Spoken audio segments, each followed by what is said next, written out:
भगवान गौतम बुद्ध के जीवन से जुड़ी कई प्रेरणादायक कहानियां आपने सुनी होंगी। बुद्ध के विचारों से व्यक्ति का जीवन बदल जाता है।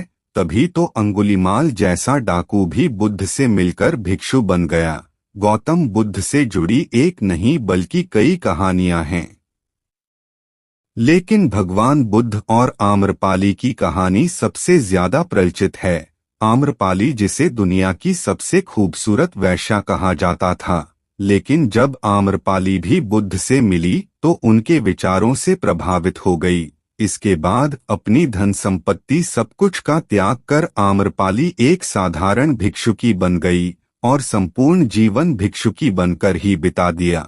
जानते हैं गौतम बुद्ध और वैश्या आम्रपाली की ये कहानी।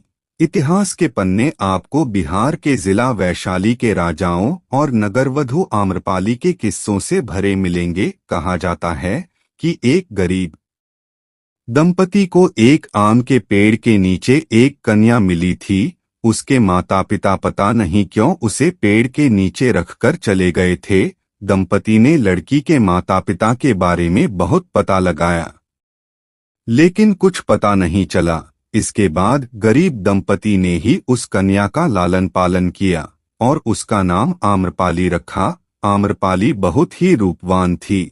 जब आम्रपाली किशोरावस्था में पहुंची तो पूरे नगर में उसके सौंदर्य की चर्चा होने लगी। इतना ही नहीं, नगर का हर पुरुष उससे विवाह करना चाहता था। आम लोग से लेकर व्यापारी और राजा सभी उसे पाना चाहते थे। ऐसे में आम्रपाली के माता पिता उसे लेकर काफी चिंतित रहते थे, क्योंकि आम्रपाली इनमें से किसी एक के साथ भी विवाह कर लेती तो पूरे राज्य में अशांति फैल जाती। नगर में शांति स्थापित करने के लिए वैशाली राज्य के प्रशासन ने आम्रपाली को क्रमानुसार अंत में नगरवधु बना दिया। आम्रपाली को साम्राज्य की सबसे खूबसूरत और प्रतिभाशाली महिला के रूप में जनपद कल्याणी की उपाधि 7 साल के लिए दे दी गई। आम्रपाली को धन आभूषण से लेकर अपना महल भी मिला। उसके इर्द गिर्द सेविकाएं रहती थी। आम्रपाली को शारीरिक संबंध बनाने के लिए चयन का अधिकार भी प्राप्त था। फिर वह राजा के दरबार की नर्तकी भी बन गई। ज्ञान प्राप्ति के 5 साल बाद गौतम बुद्ध बिहार के वैशाली में जब पहली बार आए थे तो उनके स्वागत के लिए वहां की प्रसिद्ध राजनर्तकी आम्रपाली गंडक नदी के तट पर पहुंची। आम्रपाली के सुंदर रूप और यौवन को देख बुद्ध ने अपने शिष्यों को आंखें बंद करने को कहा।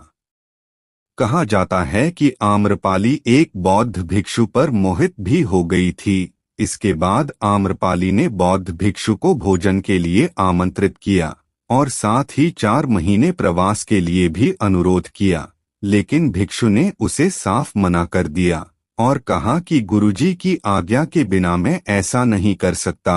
आखिर में आम्रपाली ने बुद्ध के सामने हाथ जोड़कर कहा कि मैं आपके भिक्षु को मोहित नहीं कर पाई, बल्कि उसकी आध्यात्मिकता ने मुझे ही धर्म की राह पर चलने के लिए विवश कर दिया। इसके बाद आम्रपाली ने बुद्ध के सामने भिक्षुकी बनने की इच्छा प्रकट की, लेकिन पहले तो बुद्ध ने मना कर दिया, क्योंकि उस समय बौद्ध संघ में स्त्रियों का प्रवेश वर्जित था। हालांकि इस घटना के बाद बुद्ध ने स्त्रियों को बौद्ध संघ में प्रवेश की अनुमति दे दी। फिर आम्रपाली सामान्य बौद्ध भिक्षुकी बन गई और वैशाली नगर के हित के लिए कार्य करने लगी। उसने अपने केश कटवा लिए, सारा धन बांट दिया और भिक्षा पात्र लेकर सामान्य भिक्षुकी बनकर पूरा जीवन व्यतीत किया। दोस्तों, आपको यह कहानी कैसी लगी कृपया हमें नीचे कमेंट बॉक्स में कमेंट करके जरूर बताएं और वीडियो पर लाइक करें, चैनल को सब्सक्राइब करें। धन्यवाद।